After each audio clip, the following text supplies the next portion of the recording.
हमारा आपसे चैलेंज है ये ट्रेनिंग के बाद हमारी आपका बच्चा 90% उर्दू राइटिंग और इंग्लिश 100% राइटिंग इम्प्रूव नहीं करता तो हम आपको आपकी पेमेंट वापस करेंगे। बिस्मिल्लाहिर्रहमानिर्रहीम, अस्सलाम वालेकुम टू ऑल ऑफ़ यू।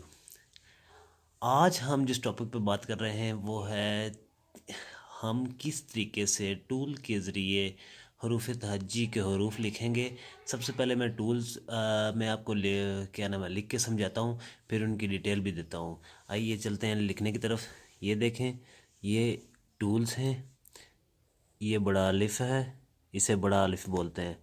और इसी तरह इसी के साथ ये छोटा अलिफ है, ठीक है। और इसी तरह ये ज़बर या ज़ेर, आप इसे कुछ भी ले लें, स्लांट लाइन भी कह सकते हैं। इसी तरह इसे कहते हैं उर्दू गिनती का 3, इसे कहते हैं उर्दू गिनती का 2, और ये तिरछा 7 है। ये तिरछा 4, और ये तिरछा सी, और यह तिरछा उर्दू गिनती का 7। इसकी मदद से हम आज लिखना स्टार्ट करेंगे। मैंने पिछली वीडियोस में मैंने आपको डिटेल में बताया था शेप ऑफ मून। ये देखें, ये छोटा अलिफ, ये शेप ऑफ मून राइट से लेफ़्ट जाएगी तो हमारा टूल्स की मदद से हमने लिख दिया।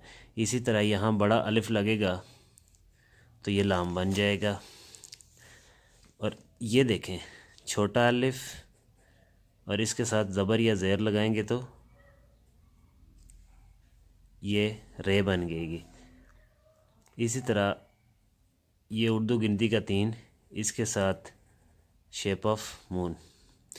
याद रहे कि आपका उर्दू गिनती का 3, इसके दंदाने बिल्कुल बराबर नहीं होना चाहिए।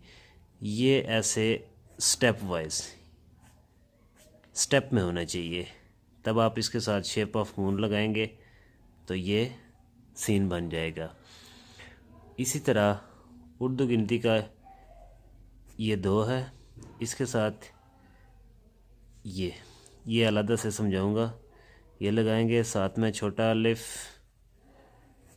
ये देखें, ठीक हो गया। ये यहाँ से थोड़ा सा ड्रा करना था। इसी तरह शेप ऑफ मून, इसी तरह तिरछा 4 और तिरछा 7 पहले आना था, ठीक है। तिरछे 7 के साथ ये देखें, ये तिरछा 7, इसके साथ shape of moon right left to right हमारा जीम ड्रा हो जाएगा। इसी तरह तिरछा 4 और लेफ़्ट टू राइट आइन, ये लेस दैन का साइन या 7, और इसके साथ थोड़ा सा आप हाफ सर्कल लेंगे और साथ में बोट का निशान, शेप ऑफ बोट। आपने ये याद रखना है। देखें, मैं आपको डिटेल से फिर नीचे ड्रा करके दिखाता हूँ।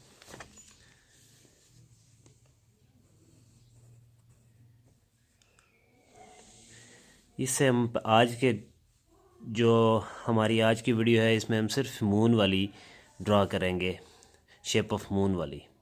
ये देखें, शेप ऑफ मून से बड़ा अलिफ लगाया तो हमारा लाम बन गया, ठीक है। और छोटा अलिफ लगाया, हमारा नून बन गया। देखें, इसमें 2 चीज़ें हैं।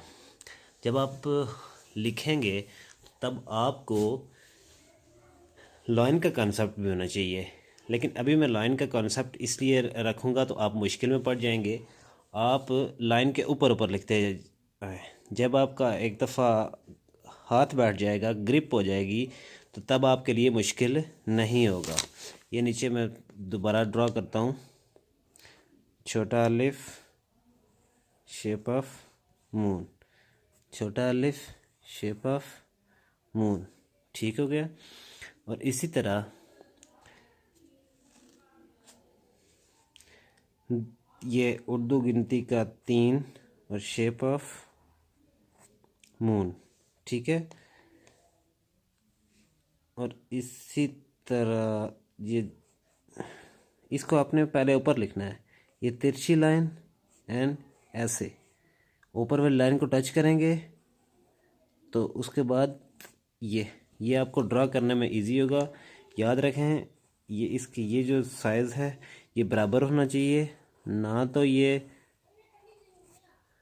ऐसे आउट होना चाहिए लेफ़्ट की तरफ और ना ही राइट की तरफ, क्योंकि ये दोनों आउट लगेंगे। ठीक हो गया। इसी तरह आपने अगर आइन भी ड्रा करना है तो वो भी सेम, इसको आपने इसी साइज़ में करना है।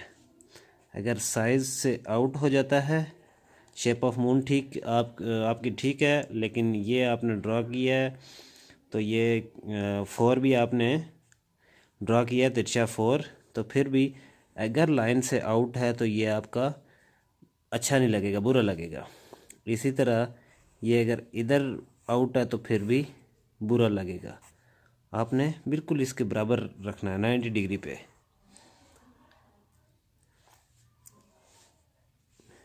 इसी तरह शेप ऑफ बोट को आज हम रहने देते हैं। आज तिरछा सी हमने छोड़ दिया था, ये तिरछा सी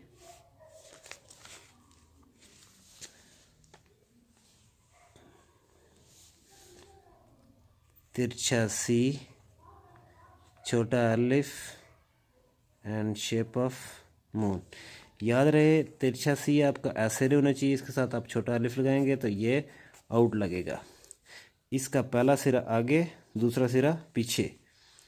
फिर ड्रा करता हूँ, तिरछा सी, छोटा अलिफ, शेप ऑफ मून, छोटी ये। तो आज आपने इसकी प्रैक्टिस करनी है। अगर आप हमारे चैनल पर नए हैं तो हमारे चैनल को सब्सक्राइब और बेल का बटन प्रेस कर दें। अगर आप हमारी ऑनलाइन या फिज़िकल ट्रेनिंग लाना चाहते हैं तो डायरेक्ट नंबर पे आप हमसे लिंक कर सकते हैं। Thank you.